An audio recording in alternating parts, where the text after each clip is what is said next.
Summer sunshine. Its light nourishes us spiritually and quite literally by spurring the growth of grains, vegetables, and fruits which sustain us. Let us rejoice in the light. Each week we light 3 chalices. The first is for this congregation, the Unitarian Universalist Congregation of Salem. We light our second chalice for our partner church in Šimanfalva, Transylvania, Romania. And we light our third chalice for our children and youth in religious education and in our world around us. Please join me in singing The Flame into Light. Rise thou, flame, by the light glowing, show us beauty, vision, and joy.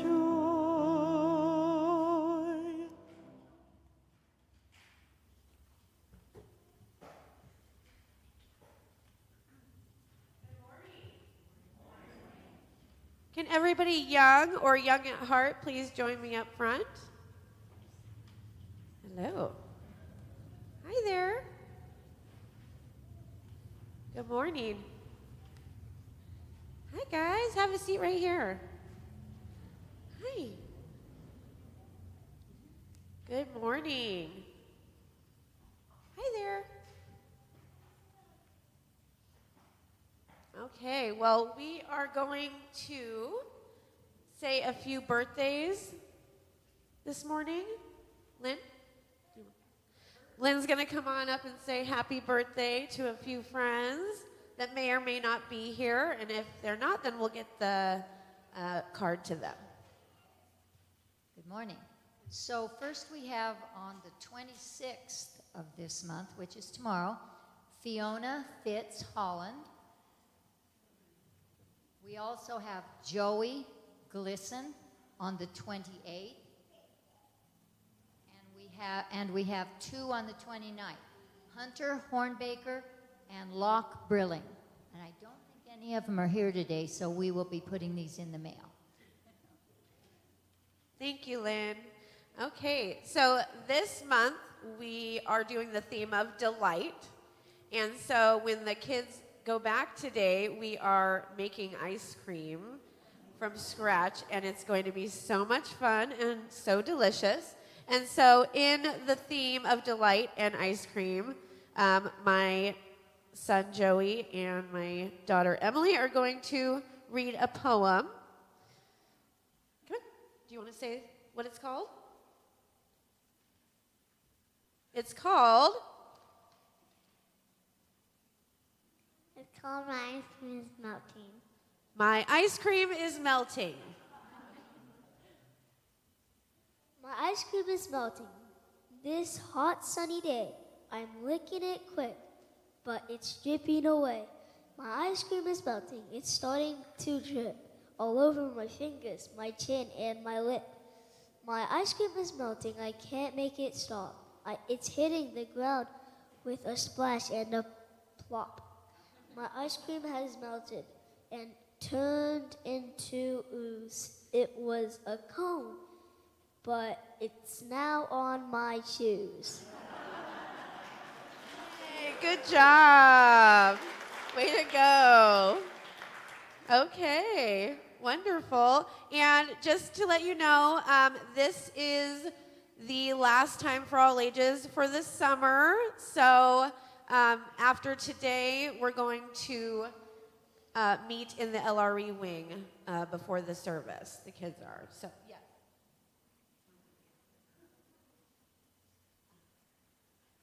Okay, thank you. So, thank you very much. And if you can stand up in the center to make the love arch, we will be on our way.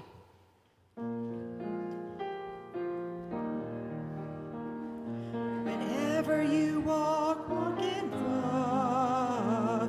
Wherever you walk in peace. Wherever you walk in beauty all around you. Are you. Wherever you walk in love.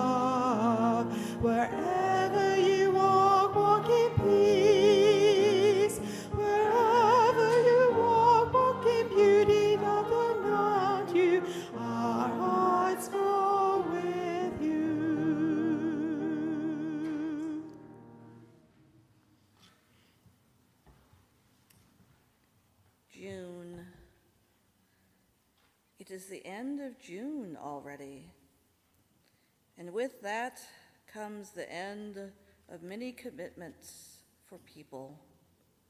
School, kids, parents, teachers, administrators, custodians. Church-going sometimes declines, as does some organized athletic or social activities. It is a time to breathe out. The year is done, a time for relaxation. For others, those caring for people, either loved ones or clients, friends or relations, there is no end to the year.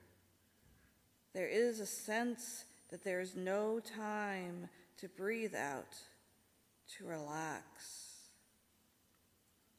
For this reason, it is very easy to get to a place where one is tired, physically and emotionally. There may be reduced feelings of empathy or increased depersonalization, a poor work-life balance, creating problems in personal relationships. Many times this is with the very ones we love and are caring for. It is at these times that we need to practice self-compassion so that we may practice compassion with others. Gratefully, we call practice self-care that fosters resilience. We can do this through being in nature. It has been shown that even seeing nature can increase the rate of physical as well as psychological healing. We can remember to include humor in our day, practice yoga or meditation. As we strengthen our resilience and gratitude awareness, we help counter the effects of compassion fatigue, and with it allow more joy and delight into our lives. May we continue to practice compassion and gratitude in our daily lives.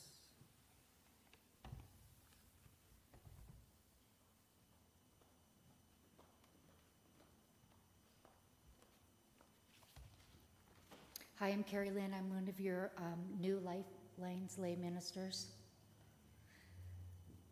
We have two joys and one concern today. A joy from Fallon Moore. Sakura and Conrad welcome their baby boy into the world. Mama and baby Toma are healthy and well.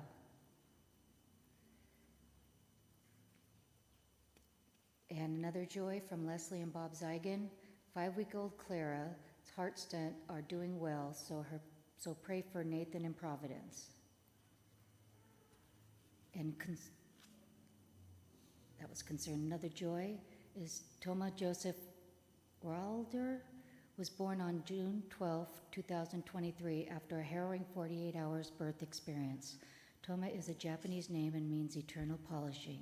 Grit, lifelong learning, and progress, not perfection, are core to the name, and Toma has been living up to it since the minute he was born. Sakura and Toma are at home. They are healing and growing, each in their own way. Conrad is tending to diapers and daily family life as each person finds their own new normal. Patience is all that's needed at this time. Please pass on kindness in the world as you think of baby Toma, Sakura, Conrad. Every Sunday, we light a candle for the unspoken joys and concerns. Lifeline's lay ministers are members who extend an extra hand to help Reverend Rick reach out to members and family of the congregation who are experiencing loss, illness, or any type of personal family crisis. You can reach out to us by visiting the new Lifeline's table in the fellowship hall, or contact us at the email on the screen. You can also post your joys and concerns in this book in the foyer before church or online.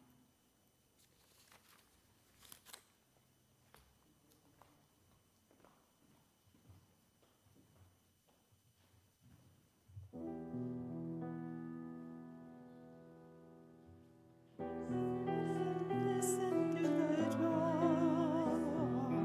Listen, listen, listen to my heart's song. Whatever forgive you, I will never forget you. Will never forget you. I will never forsake you. Listen, listen, listen to my heart's song. Listen, listen, listen to my heart song.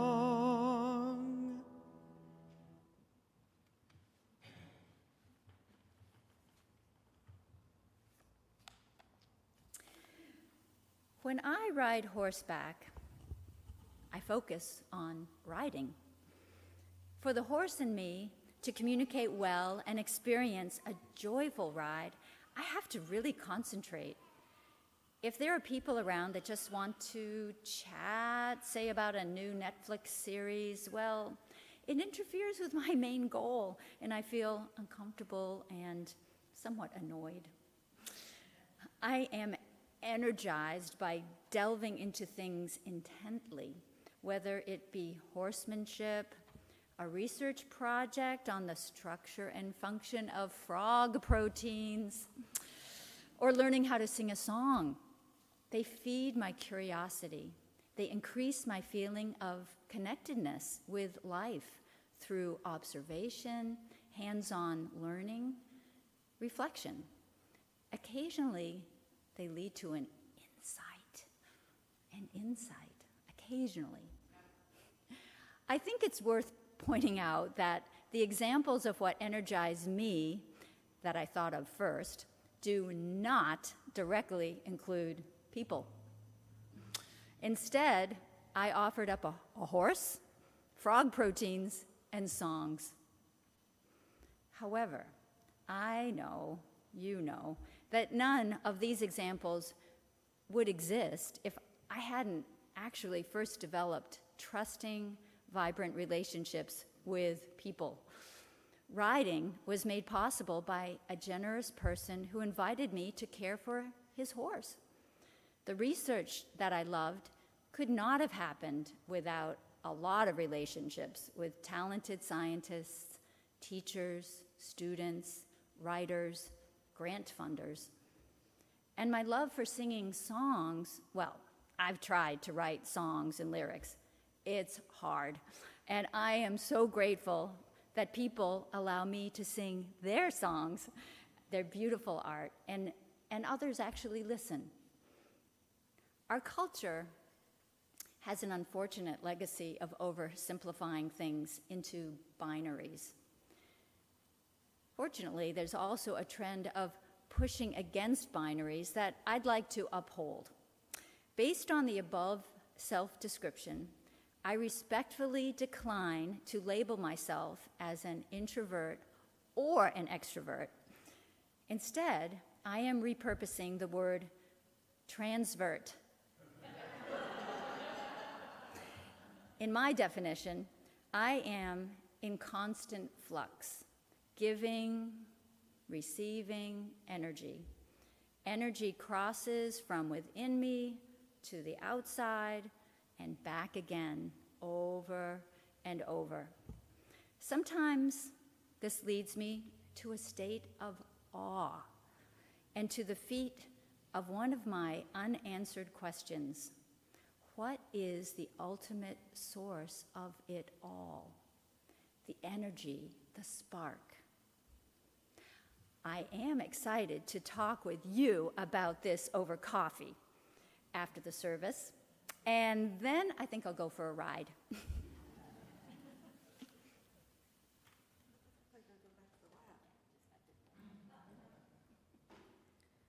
Originally, she was going to go back to the lab, so.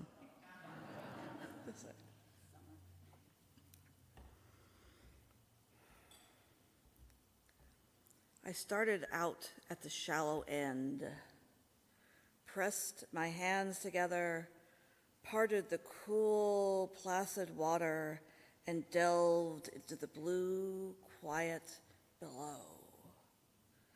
Beneath, I heard nothing, and the gentle push of the water around my skin enveloped me in a gentle embrace.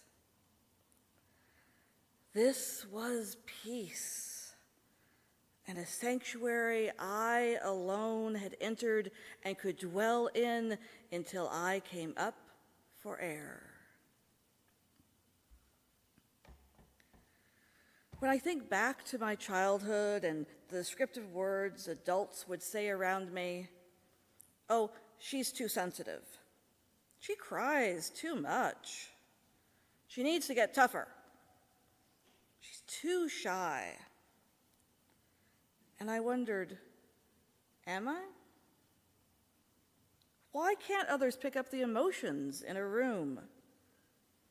I need to build walls around me. I shouldn't cry so much. I need to be louder.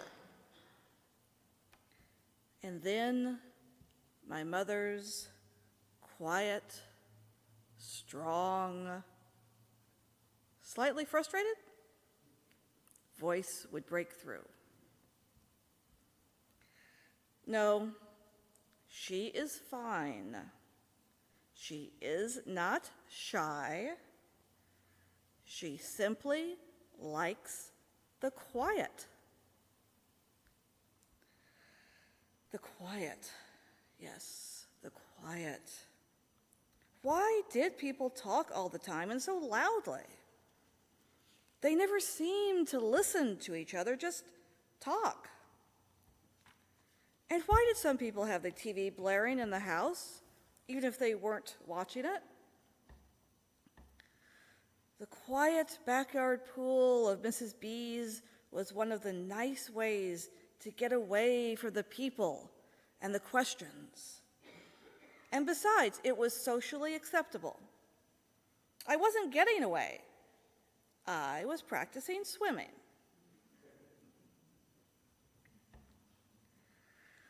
Quiet. Ah, the peace of mind when everything is quiet. In today's world, it is hard sometimes to find a quiet space. The communication technology boon, which has connected the world in ways people have never known before, has also brought the need for adaptations to the world that we've never had to deal with before. And one of those is the potential for constant sound, or what sometimes seems just noise for the sake of noise. While we need personal connections with others, if we never have any time alone, we may get just as grumpy and short with people as we potentially can get anxious or depressed and unsure of ourselves if we are too isolated. The other day, I had a nice example at work presented to me of the error of assuming everyone needs to be socially engaged all the time. This one guy kept politely declining offers of games or chatting whenever someone would try to engage him. At the end of the session, I apologized to him for leaving him alone so much of the time. He gave this surprised look and said, "Oh, no, it's okay. I like the quiet. It's nice to just be alone and quiet for a change." I had to smile because I totally understood. And if I had to live 24 hours with 24 other people, I would definitely want some quiet time alone as well. I was amused that I had to be reminded of my own preference. Interestingly, the cultural idea that being outgoing all the time, chatty and energetic, friends with everyone while also trying to outshine them, was partially created by a guy named Dale Carnegie in the early 1900s as a way to get over his own social insecurities. His method influenced salesmen and businesses and helped create rise in America to the extrovert ideal. People started focusing on personality and how others perceived them. And this continues to be seen today in business, education, entertainment, and other social venues. Captivated by the bold and entertaining. Interestingly, in the century before that, the 1800s, the focus was on a person's character. What was going on in their inner lives? What was their morality? Where the ideal self was seen as serious, disciplined, and honorable. Now, I'm sure you can see the good and bad to both extremes. And of course, that is the key. Don't be at either extreme, but somewhere comfortably in the middle. Susan Cain does a really nice job in her book, Quiet: The Power of Introverts in a World That Can't Stop Talking. Explain how all this came to be and how maybe we have come to a point where we all need to pause a little and reconnect more with our inner selves. In order to do that, one needs a little quiet once in a while. Extroverts versus introverts. This is a subject that could be discussed and analyzed for days on end. For right now, there is just one thing to focus on. Where does one get one's energy? Simplistically speaking, extroverts get their energy from other people. Being with people, talking to people, interacting with people. Getting to know new people, and their focus is on how am I going to affect this situation? Introverts, on the other hand, get their energy from themselves. Although they love people and love all the same things extroverts do, it takes energy to engage. It doesn't give energy. Their focus is on how does this affect me? So they get tired, drained. And how do they get recharged? By having time by themselves, by being alone. On Peter Shepard's blog, Trans for Mind, there's this cool-looking poster trying to sum up people who would identify as more introverted than extroverted. It starts out, yes, I'm an introvert. No, I'm not shy. No, I'm not stuck up. No, I'm not antisocial. I'm just listening. I'm just observing. I can't stand small talk, but I'll talk for hours about life. I'd rather be home with a close friend or two than among a big crowd of acquaintances. Don't scold me in public. Don't embarrass me in public. Respect that I am reserved. And if I open up to you, know that means you're very special to me. Now, a couple of comments about this list. For myself, I actually don't mind small talk. It is a way to get to know new people and a nice way to check in with a lot of friends in a short amount of time. It's an appetizer or a tapa. And sometimes that's all you want in a meal. It's just that if I really feel comfortable with you, then yes, I can talk about life for hours. I can still listen too. And if I open up to you, then you can rest assured that you are very special to me. The other thing is that over the years, I've gotten much better at being in a big crowd of people. And if they are already acquaintances, so much the better, because of the increased likelihood of finding a new friend or two. That is one of the nice things about the community here at UUCS. From the beginning of coming here, I felt welcomed. And what was really nice was that there was no big push to meet everybody all at once or to become instant friends with everyone.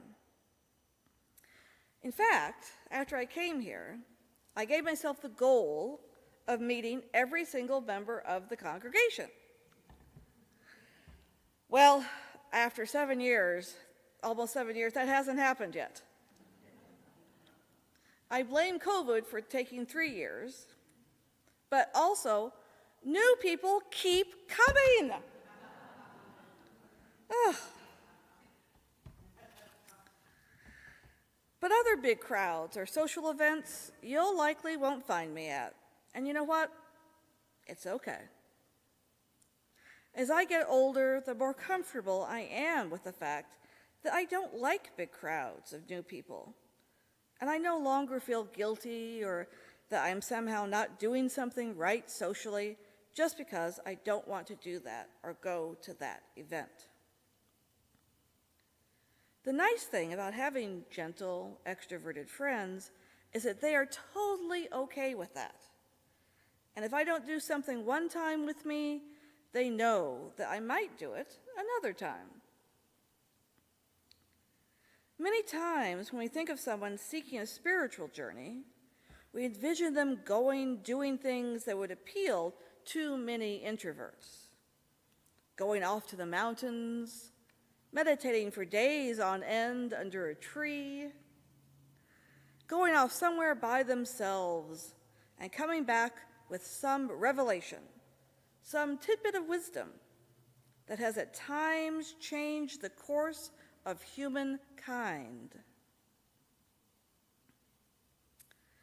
Have you heard of the Myers-Briggs personality assessment? Well, it was created by 2 introverts and looks at how people process information and interact with their environment.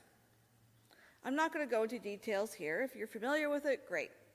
If you're not, you might want to check into it. In any case, researchers, no, I don't have the names, have looked at characteristics of historical spiritual people, and guess what? Many of them were introverts.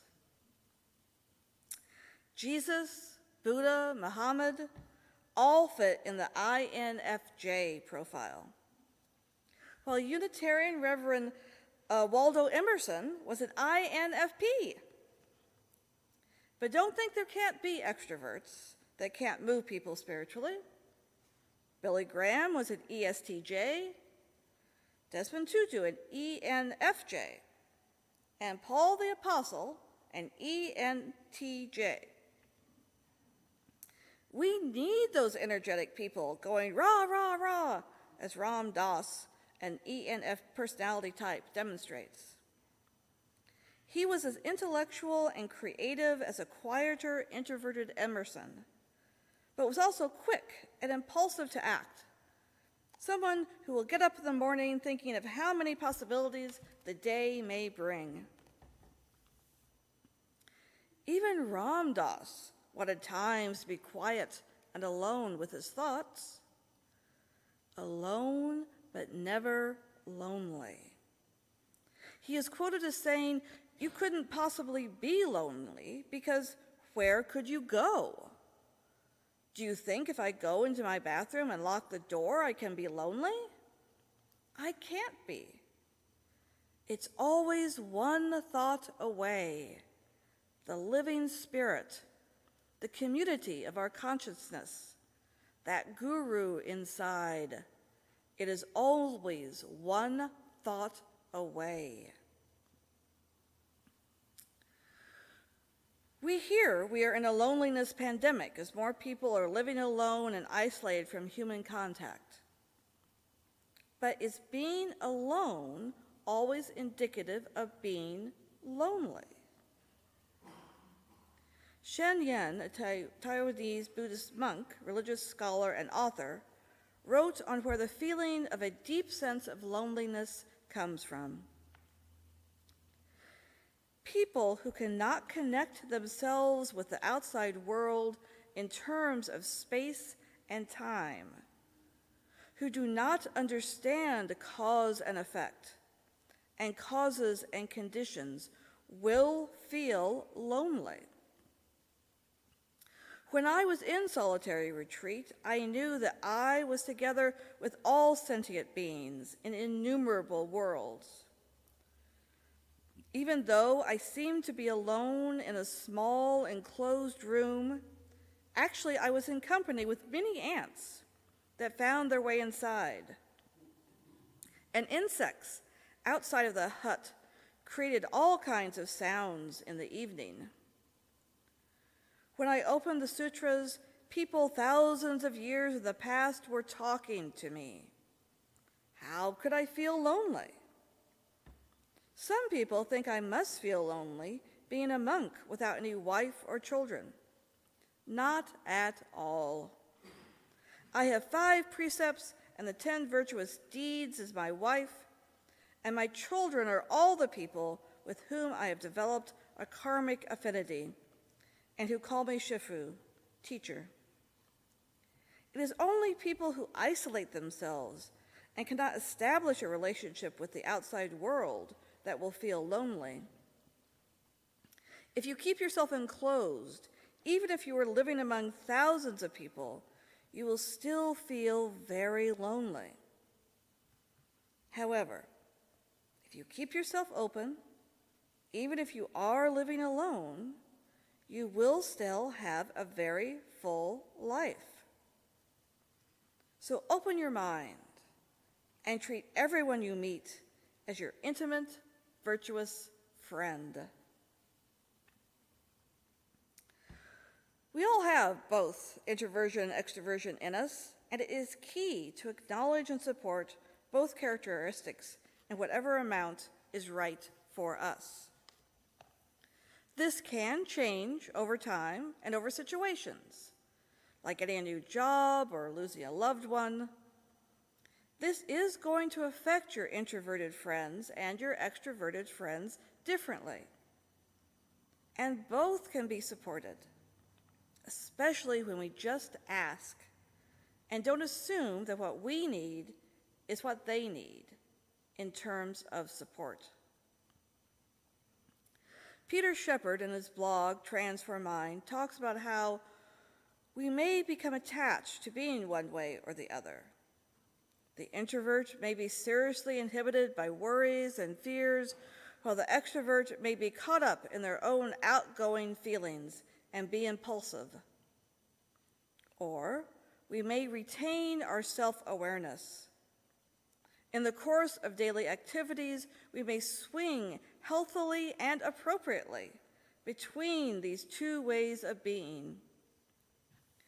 Introverted as we consider, learn, and plan. Extroverted as we get involved, express ourselves, and put plans into action. Remaining mindful is the key to not getting caught up in being introverted or extroverted as a means to escape from thoughts and feelings we are afraid of. Instead, confronting, experiencing, and learning on a path of personal growth. When we are introverted, we're stimulated by being in our own company, while when extroverted, we gain energy from being around others. At a glance, an individual might seem to be quiet, inward-looking, and intense. Introverts just don't talk unless they have something to say. However, behind closed doors, or when the time is right, that person can be a stand-up character who is assertive, expressive, and uninhibited. Individuals should not be taken at face value nor labeled. Their complexity is profound. Over time and life experiences, I have learned that what my mom said when I was young is true. I'm not shy. I do like the quiet, though. And sometimes, after an exciting, energetic experience, I feel drained and need a little time by myself to regroup and re-energize. That is why when I practice yoga or Tai Chi and meditate on a regular basis, I find that I do so much better with my interactions with people and find all experiences in living rich and fulfilling. We are all social beings, and we all need others to connect with, in addition to time alone, to connect to our creative side, our spiritual side of ourselves. When I find truth and meaning within myself, I am more likely to notice the inherent worth and dignity of everyone. I feel at peace with myself and the world. To quote Sri Ravi Shankara, learn to rest in that place within you. That is your true home.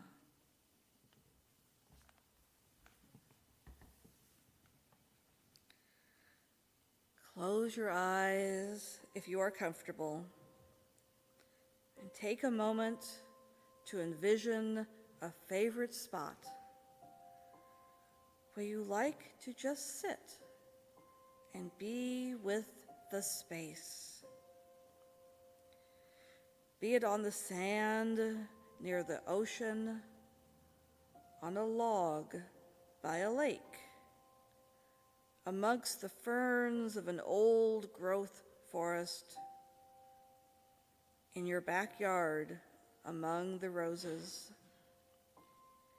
Imagine yourself sitting there and feel the gentle air on your skin, the sounds around you, the smells of flowers, earth, sea. Now listen to the words of Sanketa Rana. Sometimes alone is the most beautiful place to be. It is a place for reconnecting with your own soul, a place where you talk to yourself for yourself. It's a place where you rethink your life and your path onward. It's a place to make peace with yourself. Know you can go to this place in person or your mind's eye whenever you need to. Know that you are at peace with yourself and the world. Amen.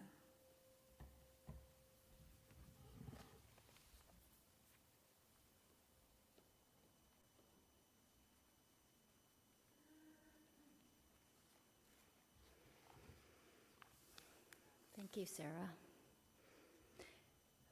UUCS is a place of sanctuary, spiritual growth, friendship, connection, and so much more. This would not be possible without your generous support. Weekly, we support the Salem community through donations to the Marion Polk Food Share, which is placed in the little red wagon, which is trundling up the center aisle. So if you have anything that you haven't yet put in, you may at this time. Monetary gifts for the Share the Plate recipient may be placed in the offertory bags as they are passed by, or you may go to the website to donate. And for June, our Share the Plate gifts will go to the Nellie Thompson Dorothy Patch Scholarship Fund, named for 2 champions of social justice, equality, and education in Salem. For more than 2 decades, the fund has helped students who have faced obstacles in their lives and who have shown promise and resilience by overcoming adversity. Whatever the size of your gift, it makes a difference. Thank you.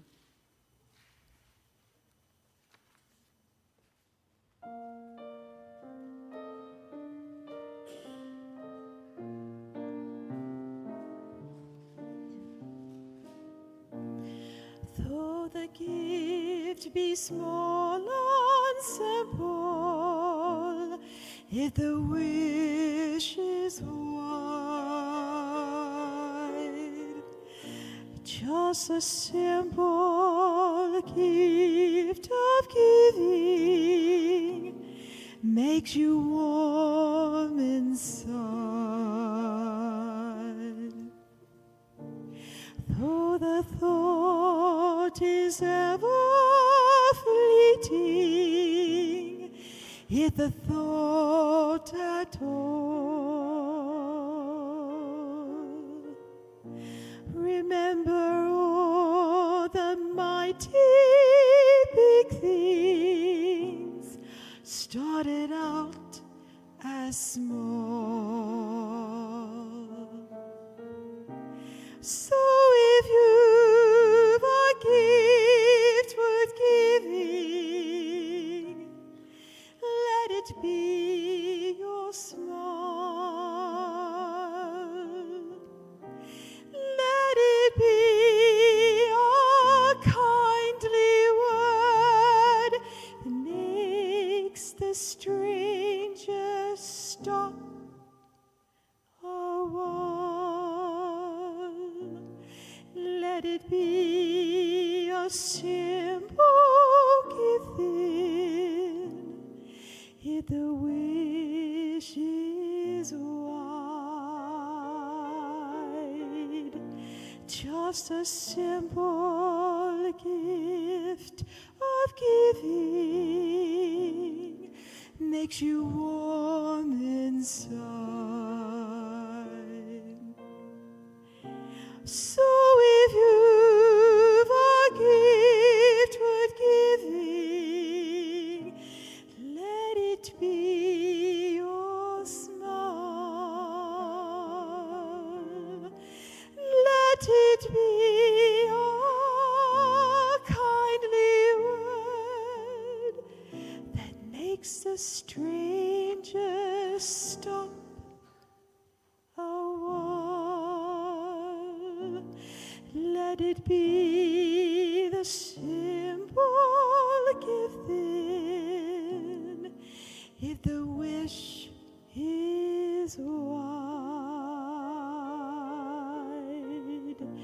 Just a simple gift of giving makes you warm inside.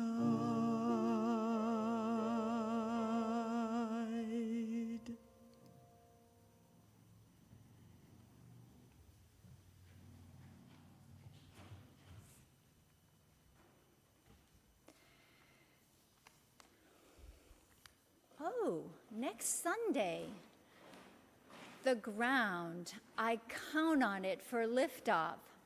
That's me. Okay, well, I know next Sunday is a little bit before 4th of July. That wasn't intended to be a reference to all of the that's going to go off, which my dog hates. But if you are around, it would be nice to have you here. Okay. News of the community.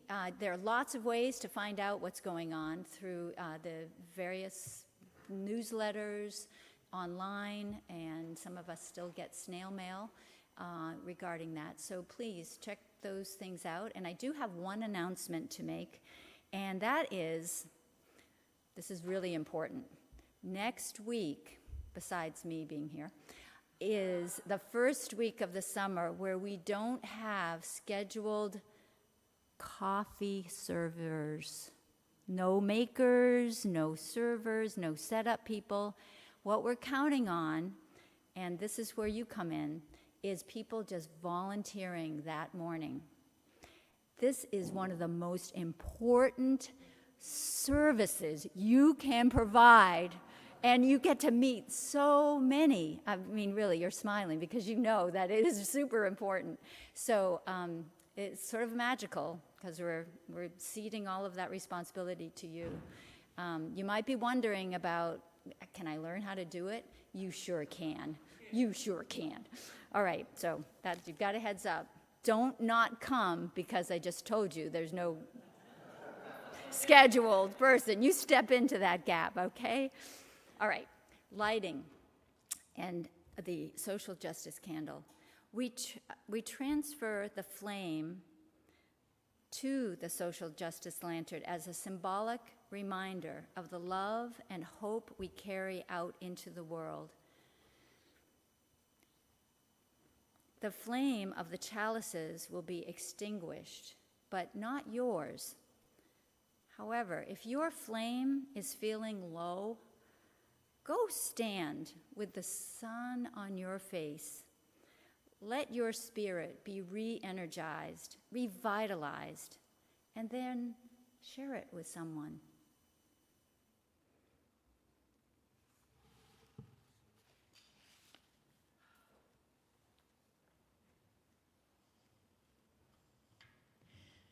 Please rise in body or spirit as you are able as we sing our closing hymn, number 107 in your Till hymnal.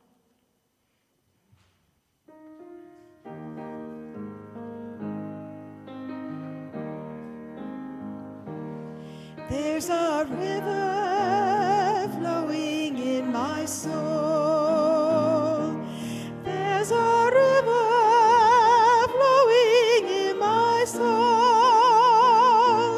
and it's telling me that I'm somebody.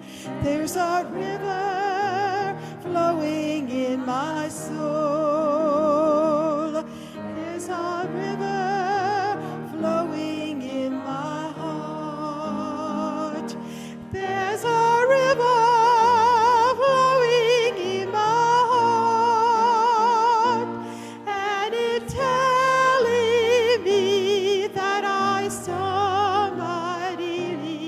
There's a river flowing in my heart. There's a river flowing in my mind. There's a river flowing in my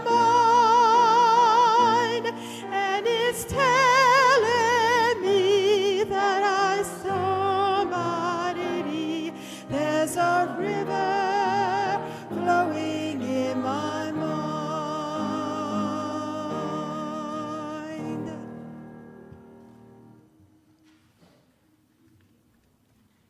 Please, if you will stay standing, let us together say our closing words. And if you'd like to hold a hand, please.